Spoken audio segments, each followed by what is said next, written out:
Senhoras e senhores, gamers de todas as idades, sexos e origens um dia vão ter que se confrontar com a máxima de que a guerra nunca muda.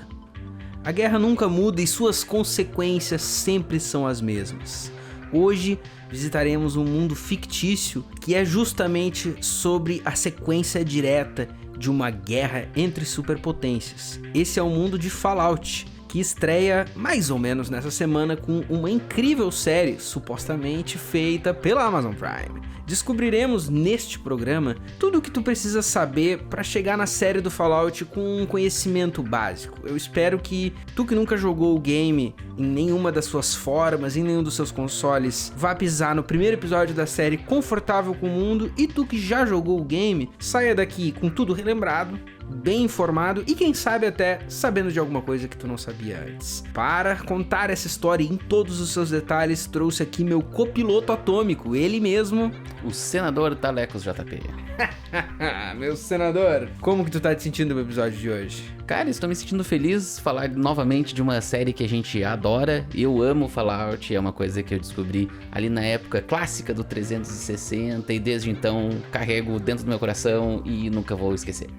No 360 tu descobriu, mas o fato é que Fallout é uma coisa que existe mais ou menos desde o final da década de 80, de uma forma embrionária eu acho, mas é bom a gente ter em mente da onde que vem isso, né? Porque Fallout dentro do mundo gamer já é polêmico, né, Thales? Porque tem os amantes da era Bethesda, que vem do Xbox pra frente, e os amantes de uma era que existia pré-Bethesda, e essa era que a gente vai expandir pra vocês agora. Mais ou menos ali pro 88, a galera de uma empresa chamada Interplay, que impactou os games de maneiras muito singulares, lançou um jogo chamado Wasteland, que a gente já pontuou em um programa ou outro aqui, um jogo que debate um mundo pós-apocalíptico, onde guerras sobre superpotências devastaram e tu tem que sobreviver ali como um ranger explorando as mais diversas intempéries. Pois bem, saiu o Wasteland em 88, saiu o Wasteland 2 logo em seguida, e aí a Interplay se viu numa posição estranha, porque queria continuar desenvolvendo o mundo de Wasteland, mas quem era dona da propriedade intelectual era a Electronic Arts, meu caro Talecos. Então o que a galera pensou? Bom, se não posso vencê-los, não vou me juntar a eles e vou criar um bagulho pra mim mesmo. Só que de uma forma que agora eu sou o dono. E dessa cria que saiu Fallout, uma série que, por relatos dos próprios desenvolvedores, pegou o que tinha de mais interessante no Wasteland e remexeu com várias outras coisas que trazem visuais únicos. E acho que esses visuais únicos e imagens muito singulares foram alguns dos ganchos que cativaram pessoas como tu, né, Thales? Claro, com certeza, né? A gente pegar ali o primeiro Fallout, mesmo sendo um jogo bem antigo, né? Vai ser bem antiquado, aliás, tu tentar jogar ele hoje em dia. Ele é um CRPG daqueles mais naturalistas, mais... Naturalistas é foda, né? Adorei, gostei. Naturalistas foi uma palavra assim que não se encaixou, mas se encaixa. E aí, quando tu vai jogar ele, tu vai notar uma coisa estranha, né? Porque ele começa com uma narração, dando um pequeno pitaco ali do que aconteceu naquele mundo, o que foi aquela guerra, por que o mundo tá daquele jeito. Só que tu vai ser impactado com uma situação de que, ok, eu estou num futuro muito, muito à frente, mas onde estão as coisas tecnológicas, né? Porque a gente vai ver cofres gigantes, nós vamos ver pessoas usando uns colãs dignos de um Jetsons da vida, né? Uma coisa meio steampunk, só que não tem Steam, é só o punk, talvez. Às vezes um pouco de Mad Max, às vezes um pouco de futuros distópicos meio cyberpunk. É uma coletânea de coisas, assim, que vão te chamar atenção pra isso. Eu estou no futuro, mas não é futuro. E essa década que o jogo meio que se passa, porque o mundo travou naquela década, é a década de 50. Exatamente. A gente tá travado, entre aspas, naquela cultura americana do pós-guerra. Então, pra quem assistiu o trailer já e ficou assim, mas que coisa estranha, por que tá tocando um jazz antigão no trailer? Aí conforme tu vai vendo a série, a gente acredita, né? Ou jogando os jogos, ou escutando esse episódio, tu vai entender por que isso acontece. É uma analogia bem interessante a que rege o mundo do Fallout, e talvez por analogia eu queira dizer um facsímile, ou quem sabe qualquer outra palavra cult que me fuja do dicionário, mas existe uma mistura ali que é uma idiosincrasia hoje. Nossa senhora! Hoje tá vindo bem interessante, mas o que é o fato, né? Os Estados Unidos saíram da Segunda Guerra Mundial e ali acontece uma bifurcação, onde no nosso mundo a gente optou pelos semicondutores e pelos transistores e pelo microchip, que eventualmente acabou chegando. No mundo do Fallout, as coisas foram pro lado da energia atômica e tudo que envolve ela. Então, se por 1945 os dois mundos ainda eram iguais, eles foram ficando cada vez mais diferentes, porque o Fallout nunca evoluiu, como o Thales deixou mencionado, dessa vibe anos 50, 60, porque dali houve tecnologias que viraram realidade, como robôs serviçais, como carros que tinham energia atômica para fazer eles funcionar, e várias tecnologias que faziam tu poder dar um tiro laser com uma arma, mas o computador ainda era do tamanho de uma sala. Ou seja, existe de fato uma imagética que contrasta entre si o tempo todo. Mas esse ainda era um mundo onde se existia o medo do comunismo e...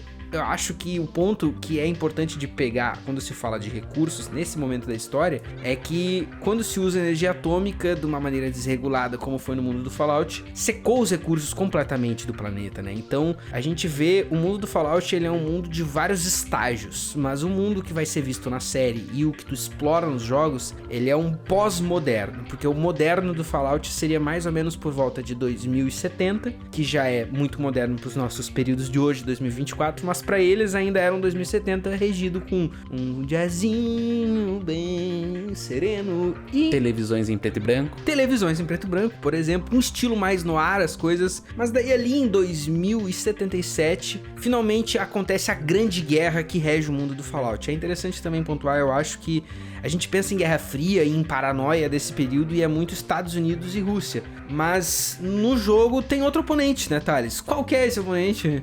É, quem vai anexar a Rússia, se eu não me engano, e virar uma grande potência comunista é a China, né? Como é hoje. Olha Exatamente. Só, que coincidência.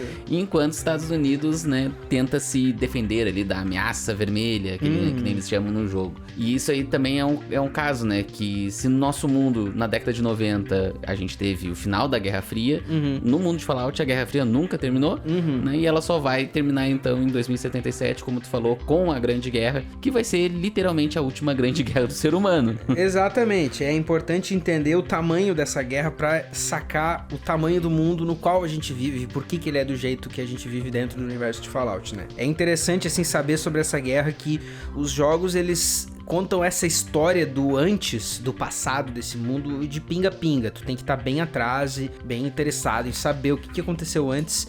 Pra título de resumo, o que é importante entender é que dos anos 2000 no mundo do Fallout pra frente, foi se aumentando essa paranoia comunista e que tinha muito, e exemplificado pela lore do jogo, um pouco de corrupção governamental e busca por recursos por trás, que era só propagandeado como medo do comunismo, né? E tudo isso começou a progredir de uma maneira bem estelar de 2050 pra frente, onde os países brigaram de maneiras mais violentas, a China tentando anexar boa parte da Europa, inclusive.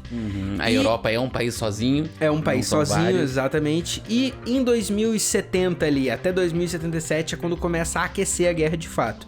Os Estados Unidos anexam o Canadá e ali por 2077 finalmente o pau pega. O que acontece são ataques simultâneos e o jogo, inclusive em todas as suas iterações, independente de Interplay ou Bethesda, ele nunca deixa claro quem que é o culpado por começar essa guerra. Não se sabe se são os Estados Unidos ou se é a China. Alguns developers já comentaram na natureza de será que se importa quem que começou a guerra ou não, mas o lance é que num mundo de energia atômica, quando a guerra começou, ela acabou muito rápido. Então a guerra, de fato, a grande guerra na qual a gente se refere, que fez todo o formato do mundo de Fallout acontecer, ela aconteceu por mais ou menos 4 horas. E é por isso que as armas de destruição em massa são chamadas de destruição mútua assegurada. Tu sabia dessa? Um dos jeitos conhecidos, Thales, por se referir às armas nucleares, tanto no jogo quanto na vida real, é o termo destruição mútua assegurada, porque se os Estados Unidos, por exemplo, e a Rússia, supondo aqui, fossem trocar bombas nucleares, tu sabe que ninguém na Rússia vai sobrar e que aqui ninguém vai sobrar também. Então é tipo assim,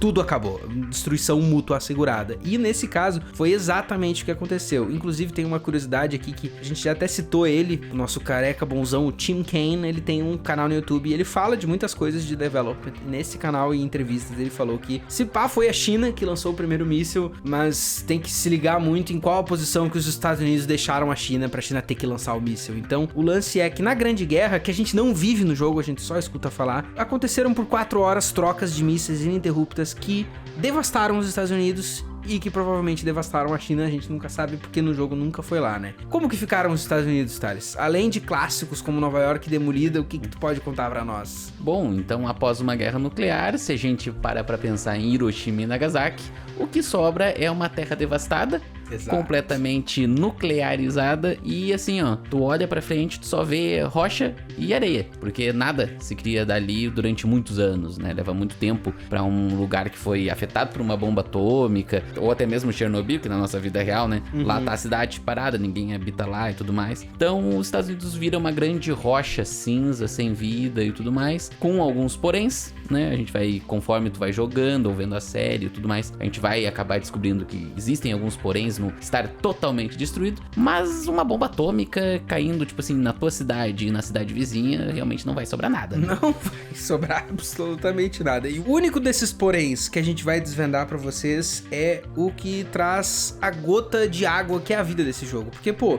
tudo destruído, não sobrou nada, é só pedra, resquício de civilização e pó. O que que tem de jogo? Então, como é que tu joga? O que que tu é tão monstro? Nada disso. Porque o lance nesse mundo tecnológico de invenções insanas é que existia essa tal dessa corporação chamada Vault-Tec, que conseguiu uma licitação governamental, olha que excitante essa palavra. Muito boa a história. Uma licitação governamental para o projeto Safe House, que construiria bunkers capazes de abrigar a população dos Estados Unidos inteira ao longo de todos os perímetros do seu país todo. Só que aí que tá o lance. Era meio caro construir essas coisas e o jogo deixa muito expresso que a tal da Vault-Tec tinha várias ideias escusas sobre essas bunkers, então muita corrupção envolvida e nunca foi concluída essa meta de bunkers que abrigariam a civilização toda. A gente tem uma métrica interessante para tu que tá conhecendo o mundo agora do seguinte, são 122 bunkers, vaults, ou refúgios em português, que foram construídos e isso abrigaria dentro do mundo do jogo 0,1% da população americana inteira. Então, com esses bunkers que supostamente seriam autossuficientes, e aí já tem ganchos interessantes para explorar que nós não iremos nesse momento, mas esses bunkers seriam autossuficientes e conseguiriam gerar vida até o momento onde seria seguro explorar novamente esta wasteland totalmente devastada. E é daí que finalmente a gente começa a explorar o mundo de Fallout. Não só nesse podcast, mas nos jogos também. Basicamente, todos os jogos, tu pega esse contexto e depois tu explora o mundo, salvo uma exceção que a gente vai entrar mais no detalhe em seguida. Os jogos, eles tentam e conseguem, na maioria do tempo, não se contradizer, independente de trocar de desenvolvedor ou não, então a cronologia é basicamente a mesma, vai avançando conforme os jogos, isso é interessante por si só, porque nunca teve flashbacks ou prequels, tudo segue na mesma ordem e só tá indo, mas começa mais ou menos ali, né, por 2200, que daí que a nossa história de gameplay começa. Isso mesmo, se eu não me engano é 2181 o primeiro jogo da série, né, sendo um pouquinho mais preciso. E aí nós seremos apresentados diretamente a uma situação dessas voltas, desses refúgios. Nós somos, no primeiro jogo, por exemplo, um rapaz que mora neste refúgio. E aí ele precisa fazer ali uma missão para melhorar ali a questão da qualidade de vida do lugar. Eles têm ali uma situação onde o computador, a máquina que purifica a água do bunker parou de funcionar. E aí o cara chega pra ele, assim, o overseer, né, o supervisor do refúgio. Os supervisores são um papel bastante interessante também nesse mundo. Ele vai chegar pra ti e vai dizer assim, cara, nós todos sabemos que o mundo acabou há uns anos atrás. Porém, já se passaram aí 100 e poucos anos. Eu acho que tu pode ir pra rua e te virar e trazer um chip d'água pra nós, né? Um computador novo pra nós. Aí o teu personagem vai falar assim, não, tu tá maluco. Tu tá maluco que eu vou sair numa terra onde não existe nada. Eu vou morrer lá no sol escaldante, guerra, loucura. Ele, não, dá um jeito, porque senão todo mundo vai morrer aqui dentro. O Overseer diz assim, maluco, tá tu que vai. Eu vou ficar aqui te esperando. Eu vou ficar aqui tranquilo, né? E aí, dali em diante, nós somos expelidos. No primeiro jogo é ótimo, que tu é só expelido, te vira. E aí nós temos que explorar esse mundo e aí fazer várias descobertas de como o mundo está nesses 100 e poucos anos na frente. Essa é basicamente a planta baixa de vários dos jogos da série, né? E os que fogem disso, eles tentam pegar uma perspectiva diferente de alguém que já vive nesse mundo e não foi refugiado desde o início. Mas o primeiro jogo é assim, o terceiro também, só que de um outro refúgio, e o quarto jogo também. O quinto tem um spin diferente nessa história, mas parte do mesmo princípio. Então, tu tá sempre, pra fins de contexto, pra tu que nunca jogou assim, tu tá sempre explorando várias locações arruinadas pelo desastre nuclear nos Estados Unidos, mas em lugares diferentes, né? E daí é que eu acho importante, só assim a fins de entendimento do nosso mundo jogado, a gente pontuar o que já foi visto, o que a gente já viu e já experienciou dentro da série Fallout, né? Pra vocês terem noção, Fallout 1 se passa na Nova Califórnia. Isso é um ponto que eu achei interessante também, que antes do apocalipse todo acontecer, os Estados Unidos já tinham se formatado diferente. Sim. Eles eram 13 Commonwealths, comunidades de nações, então já tinha meio que dividido ali como eram os estados pré-nuclear, então já funcionava de uma maneira diferente há décadas naquele mundo, mas então alguns estados teriam nomes diferentes dentro do jogo. Mas é a Nova Califórnia no Fallout 1, no Fallout 3 a gente tem explorado ali Washington, a Capital Wasteland, como é chamada, mas é o Washington DC, né? Tu pode inclusive, como a gente mencionou no da Bethesda, passear por vários lugares interessantes. Depois nós temos em DLCs do 3, temos Alasca,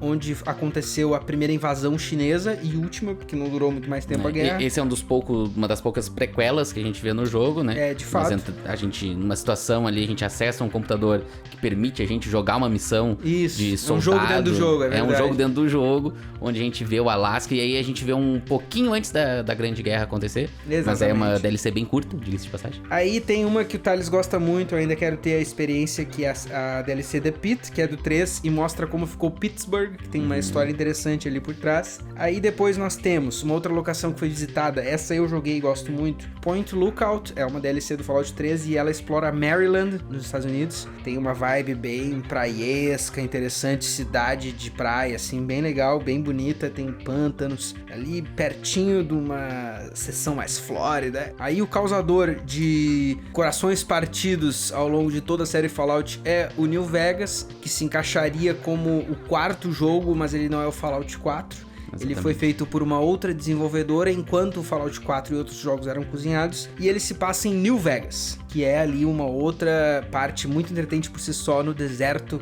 do Mojave, né? O Mojave Desert.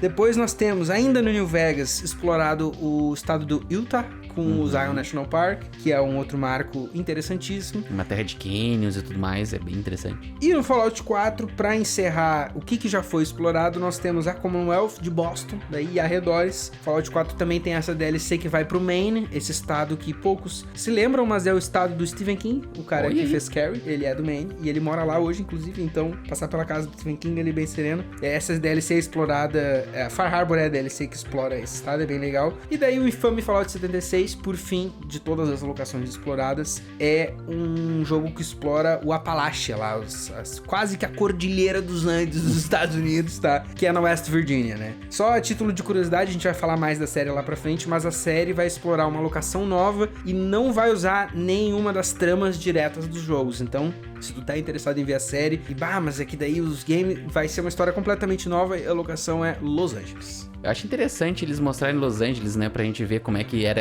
um local novo através de uma perspectiva nova, porque daí evita qualquer ligação, né, com o jogo, qualquer cara mais fanzaço, assim, apontando o dedo, dizendo, não era assim que funcionava. Tu tem um ponto, cara, eu acho interessante a locação também, porque é a primeira grande metrópole além da Capital Wasteland do 3, né, tipo assim, Nova York, a gente tem todos os registros que aparecem de Nova York nos jogos, é tipo assim, não sobrou nada de Nova York.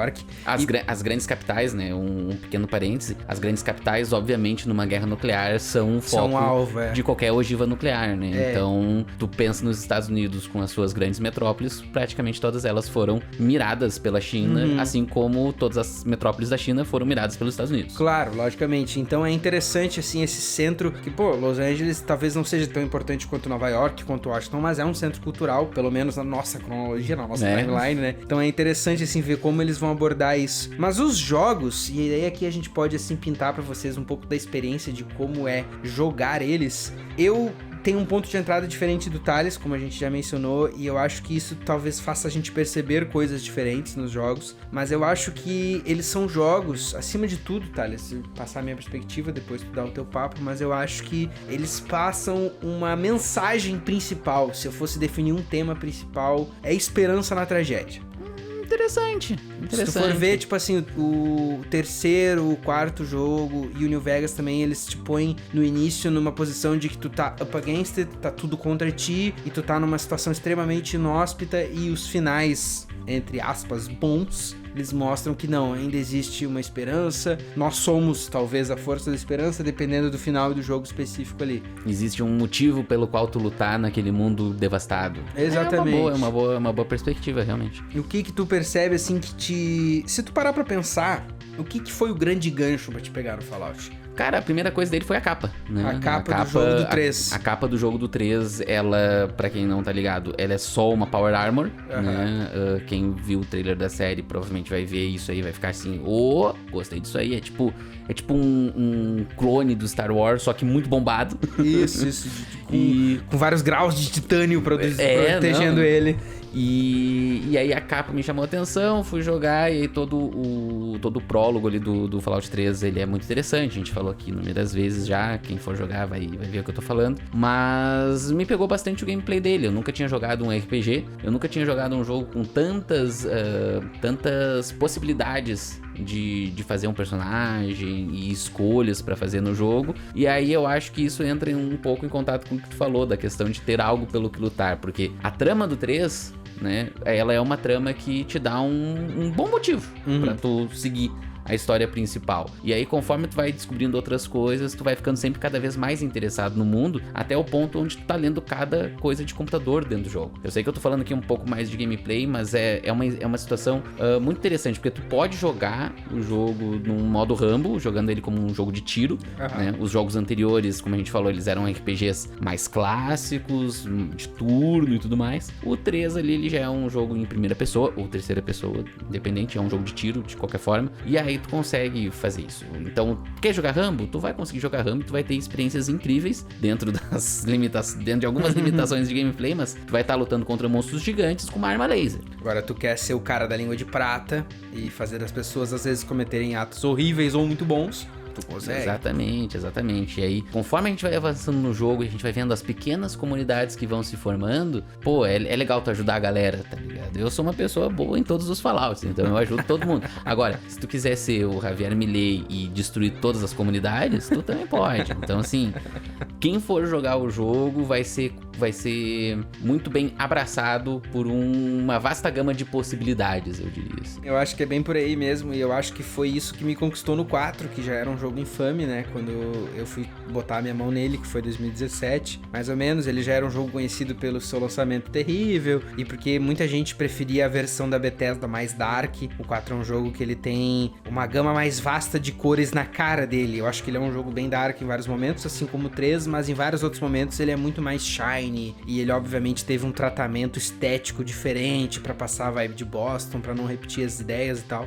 Mas o que me pega mesmo é essa expansão de muitas possibilidades. Na história do 4, tu te vê com o teu objetivo sendo: eu acordei num mundo muito diferente do que eu dormi, uma história meio Capitão América, e eu tenho que achar o meu filho. E eu que nunca joguei naquela época, nunca tinha jogado nenhum desses jogos, eu fiquei assim, cara, o bagulho me deu uma quest que eu não faço ideia de como eu vou fazer.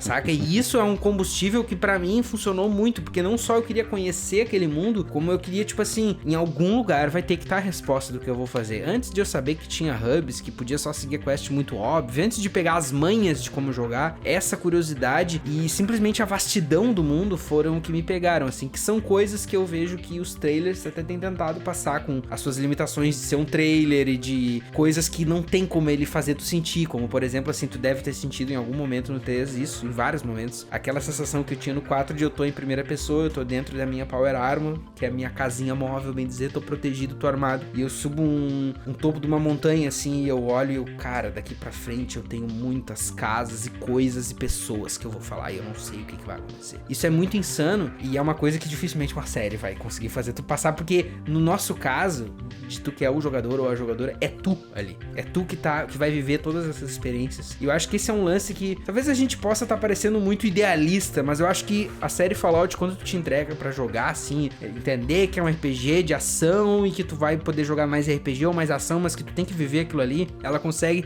muitas vezes isso, te entregar várias histórias pequenas que são muitas vezes mais interessantes que a grande história que tu tá indo. As histórias pequenas, das pequenas comunidades, das coisas que tu te envolve, das situações que o mundo te apresenta, tu fica assim, cara, que coisa maravilhosa, entendeu? E elas podem ir pra vários lados, né? Tanto lados mais positivos quanto negativos. E eu acho que daí, aqui a gente pode até pintar um pouco, Thales, do que se pode encontrar nesses mundos, assim, de personagens e inimigos, o que dá pra esperar de uma session de Fallout? Olha, como eu falei, monstros gigantes, né? A gente precisa ponderar que, ok, coisas nucleares, e tu imagina se aquela barata grande que voa na tua casa comesse toneladas de lixo nuclear. Que tamanho que vai ficar a barata? Cara, não vai dar pra matar com chinelo mais. Não vai dar pra matar com chinelo. É igual os ratos de Nova York lá, que na vida real existe, né?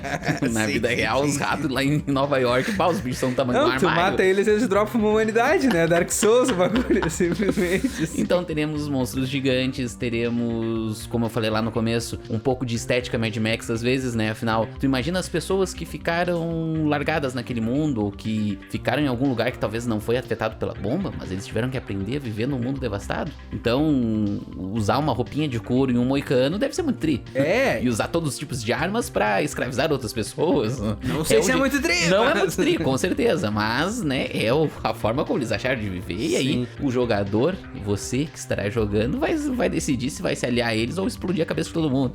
Né? Não, é bem por aí. É bem por aí mesmo, cara. É sempre sobre possibilidades. E aí é legal também a gente pegar, assim, um pouquinho do que... Aí eu também, é uma expectativa que eu tenho pra série sobre a questão de facções, então encontraremos diversas facções no jogo, né, dando uma pincelada. Por exemplo, tu, em alguns locais, em alguns jogos ali da série, tu vai ter algumas situações onde tu tem um governo americano quase que pré-estabelecido, outros lugares é mais afetado pelas bombas, tu vai ver que não existe um órgão governamental definido no lugar, tá em constante guerra civil, por exemplo. Exatamente, né? Porque é interessante entender que, apesar de ser um mundo que avançou muito tecnologicamente, não só ele foi devastado pelo desastre nuclear, mas ele passou por um século de lixo nuclear vagando por ele, né? 2 séculos quase. Então, se tu for ver, não só as sociedades que ficaram ali tiveram que reaprender a existir, como o bagulho voltou a ser meio velho oeste, não é fácil levar informação de um lado pro outro. Então, cada lugar é um lugar único. E nessa tu vai encontrar não só facções interessantes, como pessoas que tiveram a sua genética modificada pelo ato de viver num desastre nuclear. As possibilidades são infinitas. Exatamente. Ainda mais se tu estiver jogando New Vegas, que daí o New Vegas a gente expande ainda todos os sistemas do jogo, tem mais facções, tu tem um sistema de reputação mais complexo, né? Onde tu pode ser de várias facções ao mesmo tempo, e daí tu vai ter automaticamente vários outros rivais ao mesmo tempo, né? Então acho que é isso que a pessoa pode esperar, assim. É incrível que hoje eu paro pra jogar um jogo pela retrocompatibilidade no Xbox, né? E eu lembro de quase todas as histórias ainda. Faz 10, 15 anos que eu joguei, e dependendo do que o personagem fala, eu, lembrei do que esse cara tá falando. Eu sei exatamente onde eu tenho que ir e o que eu tenho que buscar. Porque tudo no jogo me marcou demais. E eu espero realmente que quem assista a série ou que joga os jogos seja marcado como eu. Outra coisa que eu gosto de pontuar também no universo de Fallout é a constante crítica que ela faz, tal qual uns Simpsons da vida, aquela questão da cultura americana. Sim, porque 100%. como a gente falou, o mundo tá... Ele ficou... A parte cultural dos Estados Unidos no jogo, ela travou na Guerra Fria, ela travou na década de 50, 60 mais ou menos. Então, por um lado, é muito divertido o fato de que na rádio toca um jazz e no máximo um Elvis Presley, né? Mas tu vê que, cara, qualquer coisa é nóia. Qualquer tipo de coisa que tu faça diferente pra eles é uma loucura, assim. pros NPCs e tudo mais. Eles têm umas regras culturais bem conservadoras, talvez. Não, é fácil de assim. dizer isso. E existem medos da época, né? Como, por exemplo, assim, a dominação das máquinas, que nesse mundo, no Fallout 4, por exemplo, já é um medo real. E é um medo que muitas vezes tem a ver até com a ideia da ameaça comunista. Não sei se meu vizinho é comunista, tá entendendo? Exato. Então essas ideias, elas são bem marcadas, e aí até já fica a dica, assim, se tu for uma pessoa que tem um estômago às vezes leve, a série Fallout, ela pode te dar uns revertérios, assim, porque o lance de explorar esse mundo é tu ver a gama do impacto, mas também tu entender que o jogo, ele já tava armado pra dar errado. Esse é um lance que eu acho que é muito interessante e tá no subtexto da série Fallout como games, e eu quero ver como que isso vai ser adaptado na série. Por que eu digo isso? Porque se tu for ver como a Vault-Tec tava trabalhando os refúgios e como o governo tava pensando em como agir na guerra e a China, tu fica com uma impressão de que aquilo ali, independente de se a bomba ia cair hoje ou amanhã, aquilo ia dar errado numa catástrofe horrível. A única solução seria um mundo à la Mad Max, como diriam os insanos por aí. Então, eu acho que com o jogo bem fundamentado pra vocês, a gente pode agora fazer uma pequena pausa para o café e voltar falando dessa série que começa em seguida. Talvez hoje, talvez amanhã, talvez ontem. O ângulo que vai ser usado na série, pelo que os trailers passam, é evidentemente o ângulo do personagem novo no mundo estranho, né? Que é um ângulo que foi usado nos jogos, nominalmente no jogo 3 e no 4. E no primeiro também. Claro, no primeiro eu não conto porque daí a Interplay tá muito distante na cronologia. Mas eu acho que é um ângulo bem bom, né, Thales? Pra explorar justamente um mundo novo, se a pessoa não tem a oportunidade de se deleitar com um podcast que nem o nosso. É isso, nunca jogou, né? Então vai ser aquela sensação de que a gente, talvez toda a situação de interatividade que o jogo traz, que a série não tem como trazer, né? Porque afinal a gente não vai estar jogando a série dentro do Amazon Prime Video, isso não é o Black Mirror lá da Netflix ainda. Então acho que é bom, porque daí a gente pode talvez descobrir o mundo junto com a protagonista, né? De certa forma, né? Pra mim e pra ti não é uma novidade, mas pra quem estiver assistindo, ou talvez as adaptações que eles façam sejam novidades pra nós também, né? É, isso é interessante, porque tem duas adaptações que eu quero comentar, assim, que já estão evidentes nos trailers, que podem ser chamadas de adaptações ou liberdades criativas. Uma delas causou um bafafá no mundo de fãs do Fallout, que é a seguinte: se tu for ver o trailer da série, e agora talvez quem esteja ouvindo esse programa já saiu a série, né? Mas se tu for ver, tu vê que a Power Armor da Brotherhood of Steel, ela abre o capacete. E abre que nem uma viseira de cavaleiro, assim. Isso nunca foi assim na série, de games, né? Nos games isso nunca aconteceu. Tu tira o capacete, ele sai inteiro. E a galera nos subreddits e nichos da série tava dizendo que é absurdo, porque estão fazendo simplificar a série, porque já estão mudando a nossa lore e não sei o que. A menor coisa do mundo, os caras já se doem, né? É tão pequeno que eu nem notei. Sim, pra mim nem faz diferença se o capacete abre pela frente ou por cima. Mas a galera meio que surtou assim, né? Eu acho que é de fato uma decisão interessante, mas se tu for parar pra ver que Hollywood sempre teve problema com as pessoas atuarem em capacetes com o rosto coberto, isso nunca vai ser novidade, né? Eu acho que tem coisas como The Mandalorian que mostram que é sim possível e que se tu fizer com a direção certa e com os sentimentos certos lá no texto vai, mas nem todo mundo é o Pedro Pascal atuando com capacete, né? E a outra mudança já é mais marcada e freestylesca, né? Porque tem uma raça que aparece nos trailers ali, que é aquele Overseer, que ele é ciclope, que nunca apareceu nos jogos, de maneira nenhuma, pelo menos como personagem falante que tu pode dialogar. E se ele é um Overseer de um Vault, como que isso aconteceu? Entendeu? Tipo assim, isso aconteceu antes da guerra? Isso já é uma pergunta, se tu for ver. Exatamente, isso aí é um ponto bem interessante dos jogos, né, pra quem for jogar, porque conforme tu vai explorando o mundo, tu vai ver que toda aquela situação, como tu falou antes da gente ver o trailer, de tipo assim, tá, mas o jeito que o mundo tá andando antes da Grande Guerra, com uma corporação capitalista fazendo uns abrigos no subsolo e selecionando as pessoas e vamos salvar todo mundo, mas Tá todo estranho. mundo é tudo muito estranho, é tudo muito coincidência, né? Aí a gente... E se forem experimentos? Pois então, né? Existe uma veia aí interessante. Qual é a sua percepção geral dos trailers que saíram até agora? Cara, eu fiquei com a percepção muito boa, dá bastante vontade de ver a série, de fato. Se eles tivessem errado alguma coisa, a gente provavelmente estaria detestando todos os trailers. Então acho que, em geral, é um grande acerto. Uma coisa que agora eu tava reparando ali, vendo de novo o trailer, é que eles já abrem um dos trailers com toda aquela questão de cultura do working man, né? Isso é algo que a gente não comentou antes, mas aquela geração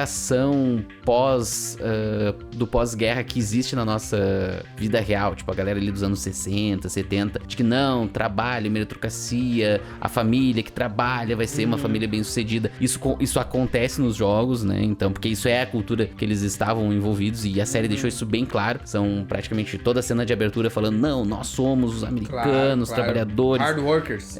Nós vamos construir um novo futuro e tal. Isso eu achei muito interessante. E é legal ver que eles também mantiveram o humor dentro do trailer, porque tem vários pedacinhos ali que tem uma piadinha, por mais que seja uma piadinha de humor ácido pra caramba, ela tá ali, né? Que nem o cachorro, assim, algumas cenas do Dogmeat, por exemplo. O Dogmeat, pra quem não sabe, é um cachorro que já virou quase que um ícone clássico da série. Ele é um ícone clássico, No Lucas. Witcher nós temos o Roach, que é o cavalo do Geralt, que é vários cavalos só com o mesmo nome, e o Dogmeat é um cachorro, que são vários cachorros com o mesmo nome, praticamente. Né? Só que sempre pastores alemães. Sempre pastores alemães, exatamente. É que eu digo que é quase um ícone porque jogos diferentes trabalham ele como um ícone diferente, né? E no 4 tá muito mais marcado, por exemplo, mas aqui já divago, né? Eu acho que é interessante de perceber que eles tentam mesmo manter bastante esse humor ácido do Fallout, e essa é uma das coisas que mais me preocupa, sabia?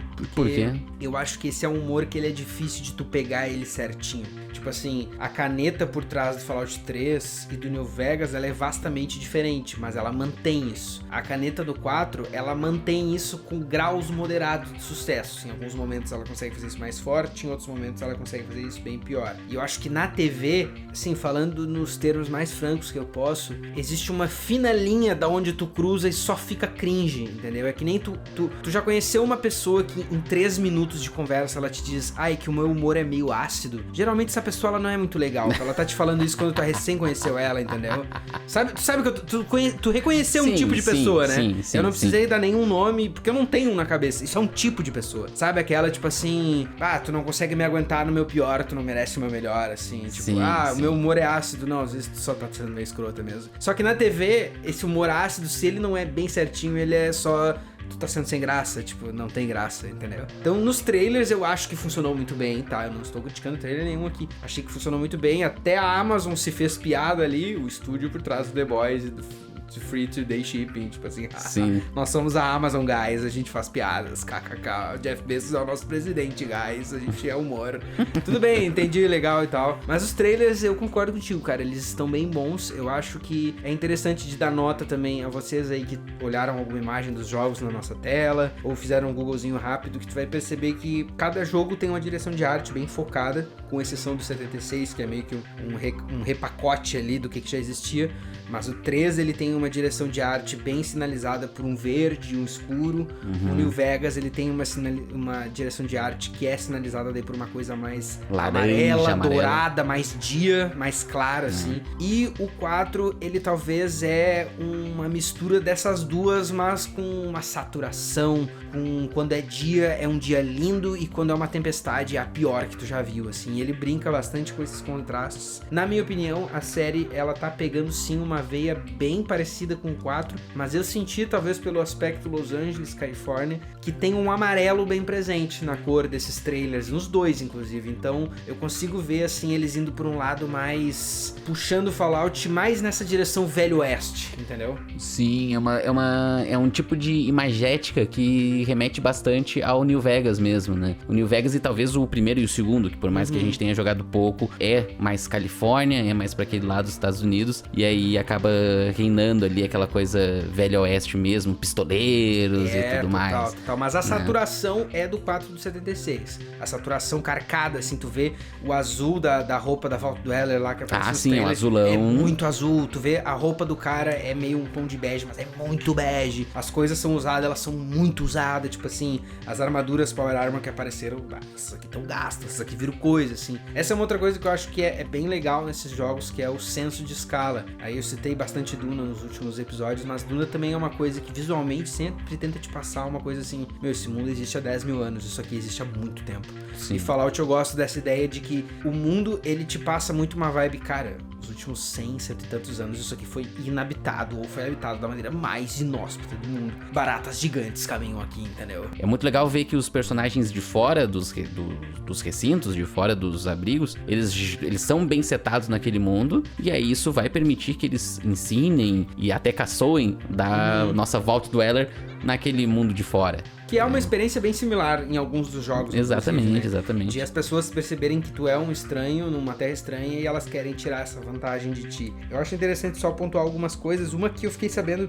hoje na gravação desse programa, que os episódios eles vão sair todos juntos. Então tu pode começar a assistir a série e já maratonar, não vai ter coisa de ficar divulgando por semana, não. Essa série ela é dirigida e escrita pelo Jonathan Nolan e pela Lisa Joy. O Jonathan Nolan é sim o irmão do Chris, do nosso amigo pessoal, Chris Nolan, claro, totalmente. E os dois, a Lisa Joy e o Jonathan Nolan, são os responsáveis pela série Westworld, inclusive, que foi cancelada pela HBO na 4ª temporada, e eles nem demoraram muito pra avisar, não, fica tranquilo que a gente tá indo lá na Amazon fazer umas coisinhas, tá? Não vou dizer o que, mas estamos fazendo umas coisinhas. E um aninho depois já vazou foto de Power Armor, e daí todo mundo entendeu, né? Diz o Jonathan Nolan, em entrevista, mais de uma entrevista, que gosta dos jogos, já os jogou. Eu não achei ainda uma entrevista da Lisa Joy sobre, mas no Westworld ela era bem presente nos materiais de mídia, ela falava bastante das decisões e de como fazer o bagulho rolar ali. Então eu acho que daqui a pouco ela vai dar seus papos, ou eu só não cruzei com um. Mas eu tô bem curioso, assim, pra ver o... Porque quando o cara diz assim, né, eu sou fã do bagulho...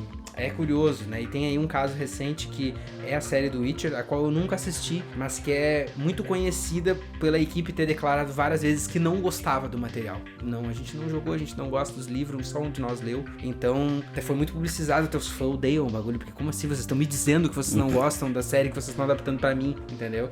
Fica uma coisa meio estranha ali. Mas eu acho que, de resto, matamos a charada, né, Thales? Falta alguma outra dica mestra do mundo de Fallout? Eu acho que não, cara. Eu acho que o fato deles já terem trabalhado em Westworld, que, tipo, por mais que eu não tenha visto, pegava uma vibe meio faroeste, meio futuro, meio robô. Tinha então, uma vibe bem eu acho que não é muito distante, talvez, dependendo dos pontos que a gente for pegar. Tanto que quando eu assisti tanto o primeiro trailer quanto o segundo com a minha excelentíssima, ela falou, pô, eu gostei da primeira temporada de Westworld, vou assistir contigo Fallout, por mais que ela não jogue a série e tudo mais. Então, acho que isso é bem legal pra chamar a galera pra série. E quanto à questão do cara não ser fã ou ser fã ali da série, eu acho que isso não vem muito ao caso, sabe? Então, às vezes, se eles não forem tão fãs assim, talvez eles consigam fazer uma adaptação melhor do que se eles fossem muito fãs. Porque se o cara for muito fã, é capaz dele se só cegar pela referência. Se cegar, meter ali o fanservice, né? Famosa palavra, fanservice, encher disso, encher de referência e acabar não costurando uma coisa legal. Acho que o próprio Last of Us, que foi uma das séries mais bem adaptadas, né, de videogame pra televisão, a galera toda não era tipo assim, todos nós amamos e jogamos o jogo a rodo. Mas o Craig Mazin era. Essa sim, parte é importante. Mas eu acho que, de qualquer jeito, realmente não impede de sair uma boa adaptação no geral, né? Tipo assim, o próprio Denis Villeneuve falando do Duna de novo lá, já falou, tipo, minha ideia é fazer os 3 ali, dali pra frente eu meio que não curto, tá tudo certo, assim, tá tudo bem, saca? Eu acho que o lance é mais tu ter eu acho que tu tem que pelo menos ter uma dimensão do impacto desse material, e é interessante num caso, eu não sei qual é a história de vida do Jonathan Nolan, mas ele é um cara mais velho que eu, então ele tá com mais de 40, é interessante pensar nisso que, tipo assim, ele tá falando de um jogo que provavelmente ele não pegou na mesma idade que eu e tu, tá entendendo? Esse que é o lance. Tipo e outra, assim, ele é americano, ele tem outras visões sobre as críticas, a gente tá dando risada porque a gente acha americano uns bobaião. Não, mas esse é um ponto que é interessante, só que eu ainda acho que me pega mais essa de, pô, se ele jogou isso aí e curtiu, ele já jogou mais adulto, então ele viu coisas que eu não vi. Claro que eu joguei Fallout 4 pela primeira vez, eu tinha 24 anos, mas aí eu já tinha também um espectro de gamer e tu jogou numa idade que tu tava ali saindo da adolescência, então bate diferente, né? Eu joguei o primeiro, eu joguei o meu primeiro Fallout lá, o Fallout 3, com uns 13, 14 anos, talvez. Pega diferente.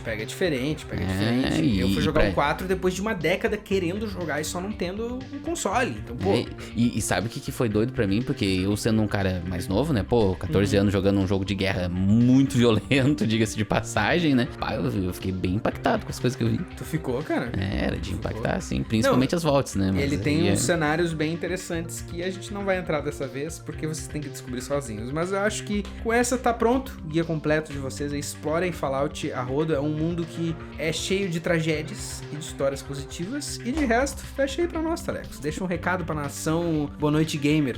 Eu acho que duas coisas são uma máxima no episódio de hoje. A primeira é que a gente adora essa série e que a gente adorando essa série, a gente fez um ótimo episódio pra vocês todos. Então, por isso a gente merece um like, compartilhar, deixa seu like. Não é seja membro ainda, é se inscrever, porque depois se todo mundo se inscrever, a gente ganha o seja membro. E a segunda máxima é que não adianta, a guerra nunca muda, né, Lucas? Não, nunca muda. Dito isso, tchau. Tchau. Boa noite, gamers.